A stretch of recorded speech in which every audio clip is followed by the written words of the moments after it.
Hello friends, नमस्ते। Naresh Ahuja channel पर आप सभी का दिल से स्वागत है। दोस्तों, आजकल गीता जयंती के बारे में जगह जगह पोस्टर्स लगे हुए हैं। सब एक दूसरे को गीता जयंती पर मुबारकबाद दे रहे हैं। तो क्यों ऐसा हो रहा है? क्या गीता में ऐसी कौन सी बात है जो इतनी इम्पोर्टेंट है और उसकी जयंती मनाई जा रही है? तो दोस्तों, कहते हैं ना, ज्ञान वो प्रकाश है जो हमारे सारे अंधकार को मिटा देता है। तो गीता का जो ज्ञान है, हजारों वर्ष पहले ही वो हमें एक जीवन दर्शन दे रहा है कि हमें क्या करना है जीवन में। जो इतनी सारी कठिनाइयाँ आती हैं, जो इतना कुछ होता है, तो उस महाभारत में, उस लड़ाई झगड़े में, है ना, इस दुनिया में जहाँ की करोड़ों लोग हैं, करोड़ों माइंड सेट होते हैं, वहाँ पर कैसे टिकना है, हमें अपना जीवन कैसे जीना है।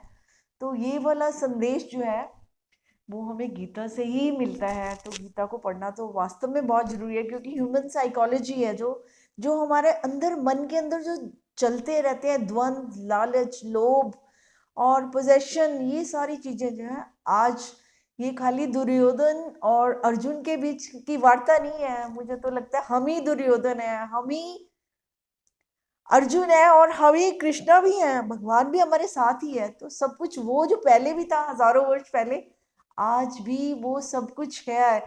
बट वही है कि हमें ये देखना है, इतिहास हमारे सामने है कि दुर्योधन ने क्या क्या किया और उसके जीवन में क्या क्या हुआ, अर्जुन ने क्या क्या किया और उसके जीवन में क्या क्या हुआ। और अर्जुन ने जितनी क्रोस्टी अगर उसमें नहीं होती, इतने प्रश्न उत्तर नहीं पूछता अगर भगवान कृष्णा से, तो आज ये जो हमारे भी वही प्रश्न थे।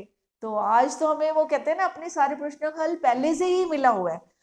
सब कुछ पहले से ही हमारे पास है, हमारे पास लिखा हुआ है। वो बात अलग है कि हमने उन चीजों को माना नहीं, पढ़ा नहीं, समझा नहीं, अपनाया नहीं, तो हमारी जिंदगी में हो सकता है बदलाव भी ना आया हो।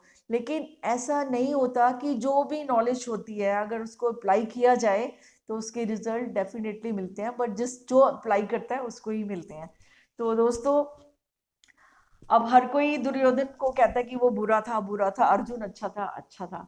तो हम भी अब तो देखे ना कि दुर्योधन क्यों बुरा था, क्या था, है ना, हिंसक था, लालची था, लोभी था, है ना, मतलब पोजेशन, जैसे कि मैं हूँ, इगोइस्ट था, आप कह सकते हो। तो ये सारे जो अवगुण हैं हम उसके गिनाते हैं। क्या हमारी जिंदगी में ये सब नहीं है? क्या हमारे घरों में झगड़े इसलिए नहीं होते कि हम भी यही सब कर रहे हैं?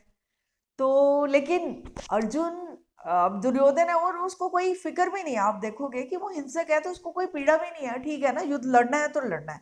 क्योंकि मैंने दुर्योधन का ये बहुत बड़ा गुण देखा है, और अक्सर ये कई लोगों का बहुत बड़ा गुण होता है कि वो जो करते हैं ना, चाहे वो गलत काम भी करते हैं, वो बड़ी शिद्दत से करते हैं, 100% उसमें अपना देते हैं, तो फिर वो जीत भी जाते हैं कई बार। बट अगर वही कोई अच्छा इंसान उतनी शिद्दत से काम नहीं कर सकता, अगर वो 100% नहीं देता, सच के लिए भी नहीं देता, तो वो भी कई बार हार जाता है। तो अभी यहाँ पर आप दुर्योधन को देखो, वो तैयार है युद्ध लड़ने के लिए, उसको कोई चिंता नहीं है कि कोई मर जाएगा या कुछ हो जाएगा। वो भी, उसके भी भाई थे, सब कुछ थे, उसके भी रिश्ते थे, लेकिन नहीं, कोई परवाह नहीं है, क्योंकि उसने ठान लिया कि मुझे यही करना है।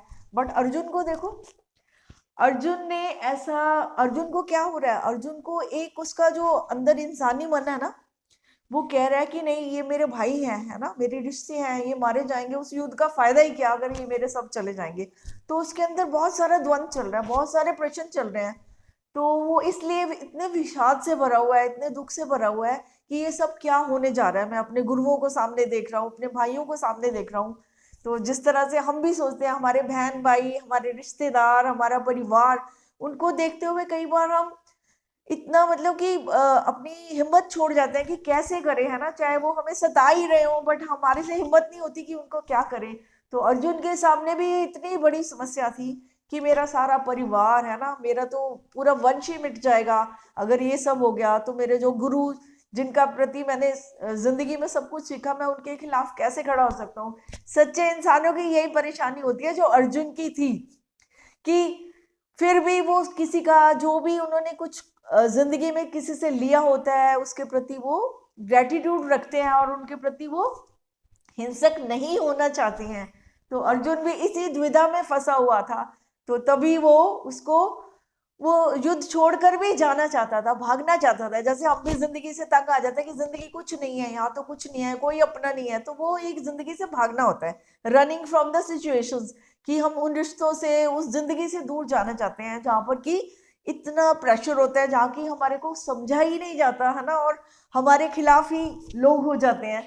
तो ऐसा ही अर्जुन के साथ जब हुआ तो फिर उसने क्या किया, तो अर्जुन की अवस्था क्या थी, अर्जुन की इस अवस्था ये थी कि उसमें जो इंसानी गुण होते हैं वो उनको भी ऊपर ला रहा था, और दुर्योधन में क्या था, उसके जो इंसानी गुण थे ना वो सब नीचे चले गए थे। उसके ऊपर क्या आ रहा था, लोभ, लालच, इच्छाएं इतनी भारी हो गई थी कि उसने अपना जो दैवीय गुण है ना वो सारे वो उसके नीचे दब गए, जिसमें उसको कोई भेदभाव ही नहीं रहा, तो वो हिंसक होता जा रहा था। लेकिन अर्जुन ये सब नहीं करना चाहता था, वो कहते हैं इससे अच्छा था मैं युद्ध ही नहीं करता, छोड़ देता हूँ। लेकिन वो फिर वही है कि वो फिर कैसे उसने युद्ध लड़ा, कैसे लड़ा, क्या हुआ था ऐसा, क्योंकि हम इंसान जो है सब कुछ हम ही है, पशु भी हम है, इंसान भी हम है, और जब हम अपने नीचता वाले गुणों पर आ जाते हैं तो पशुवत हो जाते हैं, और जब हम इंसानी गुणों को ऊपर ले आ जाते हैं, प्रेम, श्रद्धा और सारी जितने भी हमारी पवित्रता है उसको कायम रखते हैं ना, तो दूसरे को भी वही समझते हैं जो हम हैं, जैसे आत्मिक रूप पर आ जाते हैं। तो गीता का ज्ञान भी तो हमें वहीं पर लेकर आता है ना, जब उन्होंने उनको अर्जुन को युद्ध के लिए तैयार किया था तो उनको क्या ज्ञान दिया था, यही तो कहा था कि सब कुछ ये तो हुआ पड़ा है, यानी जो भी आत्माओं का हिसाब है, उनके कर्म है, वो तो सब चल ही रहे हैं, और जो जैसा कर रहे हैं वो तो भोगेगा ही।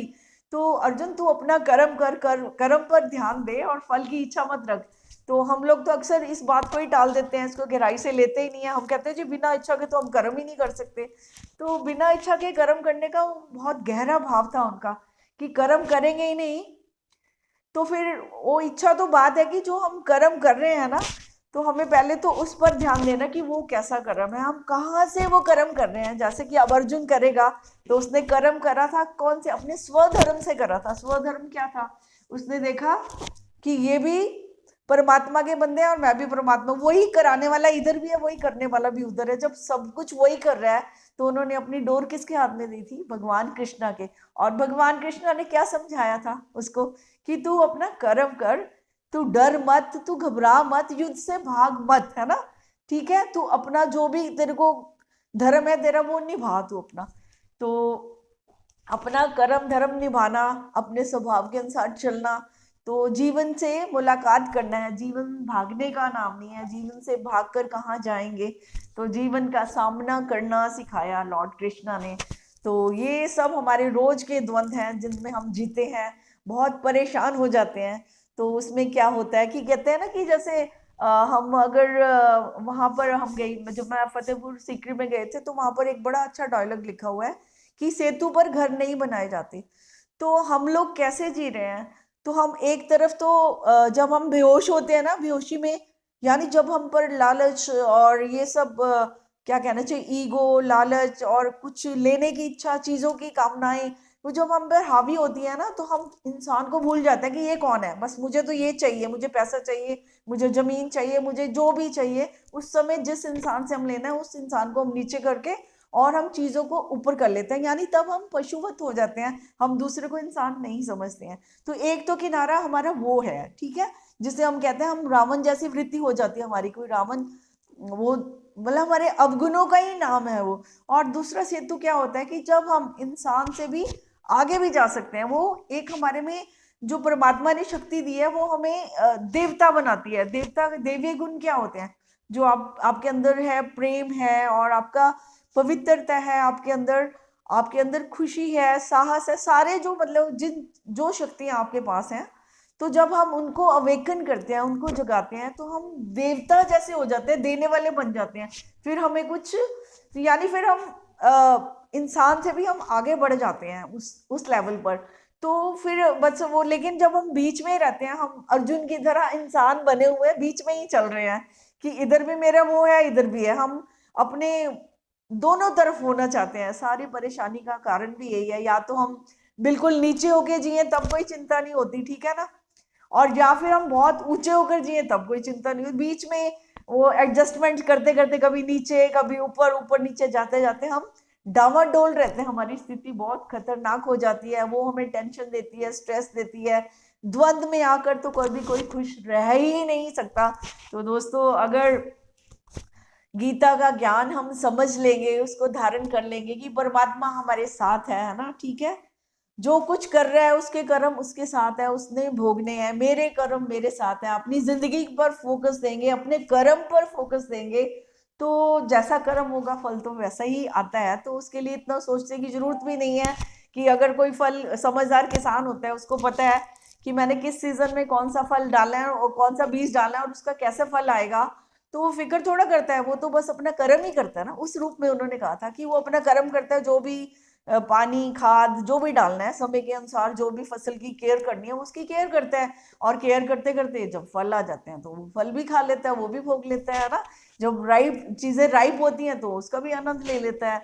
तो ये था हमारा, है ना, कि हमने अपने कर्मों पर ध्यान देना है, बस हम दूसरों पर नहीं, क्योंकि जो हमारा बीज है ना, उसको ही धरती के नीचे जाना है, वही अंकुर बनेगा, उसी पे उसी का ही वही फल फूल सकता है। अगर हम कहेंगे दूसरा ही करे, दूसरा ही करे, तो वही खिलेगा, लेकिन हमने अपने जीवन पर ध्यान देना है कि हम कहाँ पर हैं, हम कौन से पॉइंट पे खड़े हुए हैं, हम निचले पॉइंट पे हैं या ऊपरले पॉइंट पे हैं या बीच में हैं। तो ये जो हमें स्थान तो खुद ही ग्रहण करना पड़ेगा, और हमें खुद ही देखना पड़ेगा कि जब मेरे में क्या क्या चीजें आती हैं तो मैं कैसे बिहेव करता हूँ, है ना। जैसे आपको पता है ना, जिस बंदे ने नशा किया उसको तो होश ही नहीं रहता मैं क्या कर रहा हूँ, लेकिन अगर जो होश साधता है, जब पता चलता है कि मैंने रात को क्या किया था, तो उस समय उसको समझ आती है कि मैंने क्या किया है, क्या नहीं करना। तो इस तरह से हम भी जब जिंदगी जी रहे होते हैं, बहुत सारी बातें हो जाती हैं, बहुत सारे अनुभव हो जाती हैं, है ना, नहीं भी लेना चाहते तब भी हो जाते हैं कई बार अनुभव, हमें कुछ नया सिखाने के लिए, वो भी अच्छा है। तो हमें ये देखना है कि किस बात से हमें कैसे अनुभव हुए, अगर हमने जो लालच करा, लोभ करा, ईगो रखी, तो क्या हमें उसके नुकसान हुए या फायदे हुए। अगर हमें फायदे हुए हैं तो ठीक है, आप अपना लीजिए। अगर आपको लगता है उन चीजों से नुकसान हुए, अगर मैंने किसी से प्रेम किया, किसी की हेल्प करी, कंपैशन रखा, या मैंने पवित्रता को कायम रखा, मैंने अपनी आत्मा को जिंदा रखा और मैंने कोई गलत काम नहीं करा, तो तब मुझे कैसा महसूस हुआ, क्या मुझे अच्छा लगा। अगर अच्छा लगा तो आप उसको अपना लीजिए।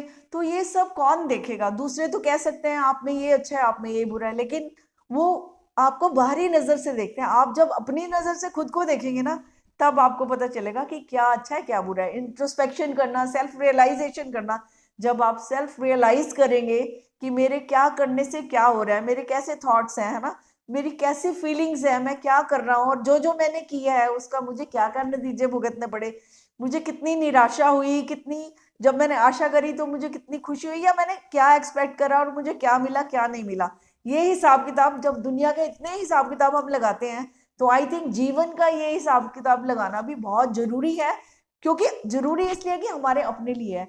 जितना हम हिसाब किताब सही लगाएंगे, और जो डिलीट मारना है उसको डिलीट करेंगे, जो ऐड करना है उसको ऐड करेंगे, तो हमें खुशी, शांति, प्रेम सब कुछ चाहिए, तो ऐसे कर्म करेंगे जिससे वो मिले। अगर हमें वही पसंद है कि हमने दूसरे काम करने हैं, तो फिर उससे दुख, निराशा, डिप्रेशन मिलेगा, तो वो भी सहना पड़ेगा। तो जैसे हमारे कर्मस होंगे वैसे ही फल आ जाते हैं। तो आई थिंक कर्मा पर ही अपने ध्यान देने की हमें बहुत जरूरत है, उस पर ही फोकस करने की जरूरत है, और अपने पे ही। क्योंकि दूसरे को बदलने की कोशिश तो बिल्कुल कोई फायदा नहीं है मेरे हिसाब से। हम सोचते हैं कि दूसरा बदलेगा तो शायद मेरे को फायदा हो जाएगा, मेरे को तो ये लगता है कि जब हम खुद बदलेंगे तो हमारा फायदा ही फायदा है, क्योंकि अपना नुकसान जो है ना वो नहीं होगा हमारा। अपनी हम निराशा में नहीं जिएंगे, हम खुश होकर जिएंगे, हम शांति से जिएंगे। तो ये जो गीता का ज्ञान है, और जो हमें उपलब्ध है हर समय, हजारों सालों से उपलब्ध है और सबके लिए उपलब्ध है, सभी अपने जीवन को खूबसूरत बना सकते हैं। लेकिन खूबसूरती वही है ना, कि जो बीज धरती में डालेगा तो फसल तो उसकी उगेगी। तो जो जो भी जिस ज्ञान को जैसे भी धारण करेगा, तो वैसे ही उसके जीवन भी वैसे में ही बदलाव आएंगे। तो दोस्तों, हम बड़े खुश नसीब हैं कि हमारे जो इतिहास में इतनी बड़ी बड़ी बातें हमें मिली हैं। लेकिन बस हम एक दूसरे के लिए बस यही दुआ करें कि ये ईश्वर हमें सद्बुद्धि दो, और हम जीवन, इतना अच्छा आपने जीवन दिया है, इसको अच्छा बनाकर हम जीने की कोशिश करें। हम वो करें जिससे हमें खुशी मिलती है, शांति मिलती है। और आपको पता है, एनर्जी है, एवरीथिंग इज एनर्जी। साइंटिस्ट भी अब कह रहे हैं, साइकोलॉजिस्ट, सबको ये मालूम हो चुका है आज की डेट में। मतलब कि मीडिया ने इतना कुछ सब कुछ, जो हमारी चीजें बहुत दूर थी, आज वो बिल्कुल हमें वो भी बता रही हैं कि एनर्जी कैसे काम करती है, एनर्जी को कैसे यूज करना है, लॉ ऑफ अट्रैक्शन क्या होता है, कैसे जैसे हम कर्म करते हैं वैसे ही हम पाते हैं। तो ये सब चीजें अब सबको समझ आने लगी हैं। लेकिन दोस्तों, समझ तो वही है जो घट जाए, और जिसको समझ आ जाएगा और जो इस ज्ञान को धारण कर लेगा, तो उसके जीवन में खुशी, शांति, प्रेम ये तो ऑलरेडी है। बस उसने वहां पर क्या करनी है, अपनी ट्यूनिंग करनी है। तो जिस चैनल पे जो चीज मिलता है उसकी ट्यूनिंग करिए, वहीं पर जाइए, आपको सब कुछ वहां मिलेगा। तो दोस्तों, आज इतना ही। फिर नेक्स्ट वीडियो में बात करेंगे, मुलाकात करेंगे। तब तक के लिए इजाजत चाहती हूँ, and thank you very much.